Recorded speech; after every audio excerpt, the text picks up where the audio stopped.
Halo, pada kesempatan kali ini saya akan menjelaskan tentang Profit Performance Measurement.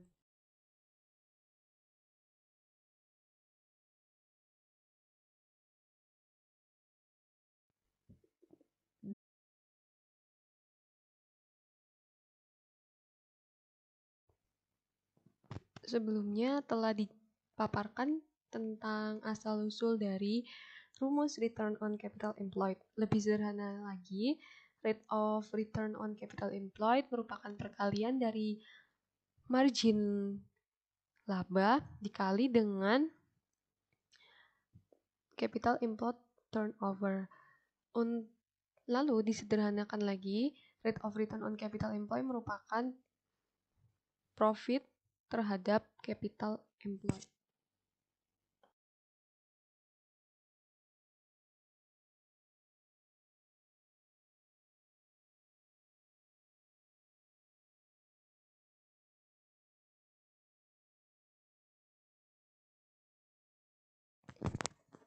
Sebelumnya disebutkan bahwa rate of return on capital employed merupakan suatu ukuran bagi perusahaan untuk mengukur kinerja. Maka fungsi dari penggunaan rate of return on capital employed yang pertama adalah alat ukur profitabilitas bagi perusahaan, divisi, produk, dan lain sebagainya. Yang kedua, mengendalikan dan mengukur profit internal perusahaan. Berbeda dengan ROE atau rate of return on equity, ekuitas pemilik, yaitu suatu rumus untuk mengukur kinerja perusahaan dibandingkan dengan ekuitas.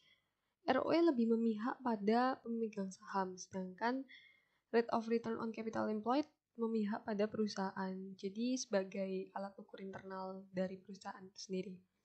Yang ketiga, mengukur kinerja keuangan.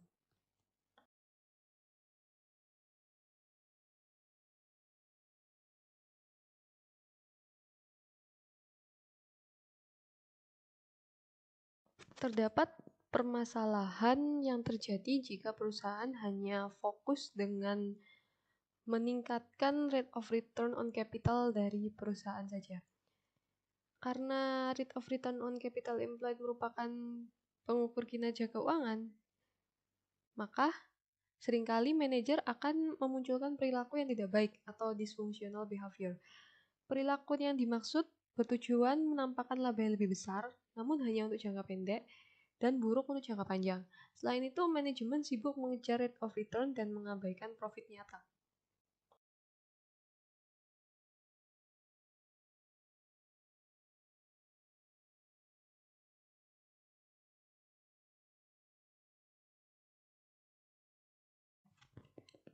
Sama seperti sebelumnya, untuk lebih memperjelas lagi, penggunaan rate of return secara divisional bertujuan untuk mengukur profitabilitas dari divisi dan mengevaluasi kinerja manajemen divisi.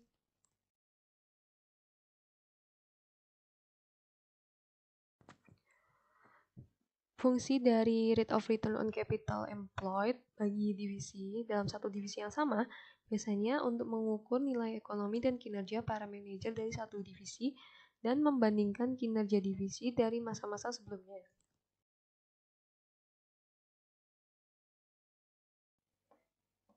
Namun, terdapat kelemahan jika rate of return on capital employed ini digunakan untuk membandingkan divisi yang berbeda, yaitu karena setiap divisi memiliki produk yang berbeda, sehingga jenis pasar dari tiap produk tersebut berbeda, mengakibatkan juga resiko dari pasar itu berbeda, dan hal ini tidak dapat dibandingkan antara satu divisi dengan divisi yang lain, karena tantangan mereka berbeda. Untuk menyeimbangkan rate of return agar tidak menjadi satu-satunya alat ukur untuk menilai suatu proyek, maka dapat digunakan residual income, yaitu net present value dari proyek, atau hasil diskonto arus kas masa mendatang yang dapat dihasilkan dari proyek maupun dikeluarkan dalam melaksanakan proyek. Jika proyek itu memiliki residual income positif, maka dapat diterima.